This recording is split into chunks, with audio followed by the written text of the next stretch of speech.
Jika kita menemui orang yang telah memberikan pernyataan, penilaian, pendapat tanpa ada kalimat tanya, lebih baik nggak perlu dijelasin. Karena 90% argumen kita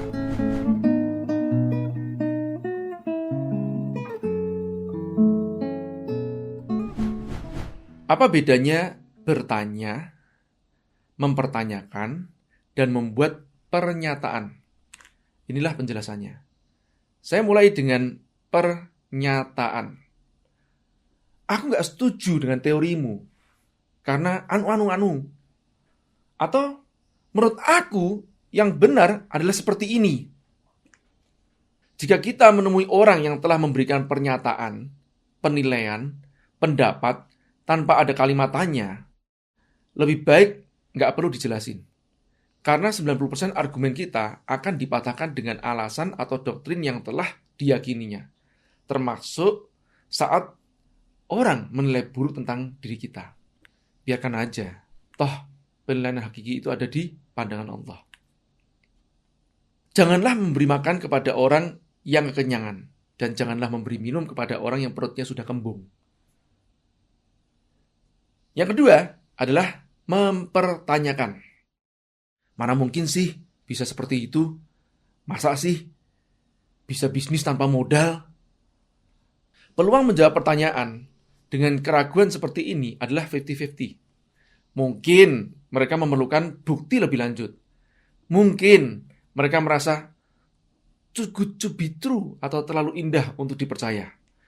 Dengan penjelasan yang masuk nalar mereka, insya Allah mereka akan bisa menerima. Tapi jika kita sebagai pembelajar, hindarilah sikap mempertanyakan seperti itu. Karena kurang beradab, kecuali sumber atau gurunya diragukan. Yang ketiga adalah pertanyaan. Bagaimana ya caranya bisa buka bisnis langsung laris? Bolehkah saya tahu apa yang menyebabkan Bapak berkata demikian? Nah, pertanyaan-pertanyaan seperti ini hanya akan keluar dari pembelajar yang memiliki kerendahan hati atau adab. Ilmu itu seperti air. Hanya akan mengalir kepada mereka yang merendahkan hatinya. Dan kualitas pertanyaan itulah yang akan menemukan kualitas jawabannya. Kebanyakan orang zaman medsos ini maunya berpendapat, bukan mau belajar beneran. Mencari panggung untuk berceloteh. Karena terfasilitasi oleh medsos yang biasanya terbungkam, menggerundel di dalam hatinya mereka. Celakanya, mereka sering tak menyimak uraian dengan tuntas terlebih dahulu, sudah berkomentar. Mungkin juga karena latah, atau biar dianggap pintar, atau memang kurang adab alias kurang ajar.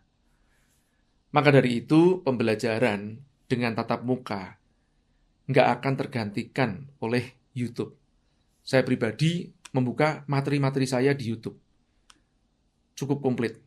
Namun setelah mengamati beberapa kejadian yang sering terjadi, malah saya ingin menarik semua materi-materi saya yang ada di YouTube dan kemudian mengajarkan dalam training yang tertutup. Apa alasannya? Yang pertama, yang diberikan gratis dan mudah didapat, lebih sering diremehkan. Ini psikologi yang nyata. Yang kedua, jika belajar tanpa pengawas atau fasilitator, sering nggak tuntas dan lompat-lompat, meski sudah diurutkan materinya. Yang ketiga, karena nggak tuntas dan sepotong-potong, ditambah comot sana, comot sini dari referensi lainnya, membentuk sikap oportunis bagi si pembelajar itu. Ini bukan berarti saya akan membuat alasan untuk nanti akan mengkomersilkan video-video materi saya. Nggak. Saya tetap akan insya Allah berbagi gratis. Nggak harus berbayar, tapi harus difilter dan diberikan aturan yang sangat ketat.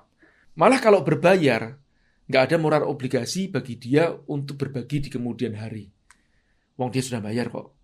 Biasanya ada yang bertanya begini, tapi Mas J, dengan kemajuan dan banjirnya informasi sekarang, apa masih relevan aturan-aturan seperti itu? Loh, justru adab itu adalah rambu-rambu yang nggak boleh berubah karena perubahan zaman. Kemajuan zamanlah yang tetap harus sesuai dengan adab dan etika. Jika tidak, maka kita akan menjadi generasi nggak beradab, termasuk kehilangan sisi manusiawi kita. Tapi Mas Ci, tapi lagi nih, Kalau masjid terapkan aturan seperti itu, maka akan membatasi jumlah orang yang akan belajar dong. Ya nggak apa-apa. Saya kan nggak ngejar kuantitas, saya mengutamakan kualitas. Biar hasilnya nggak kapitalis lagi.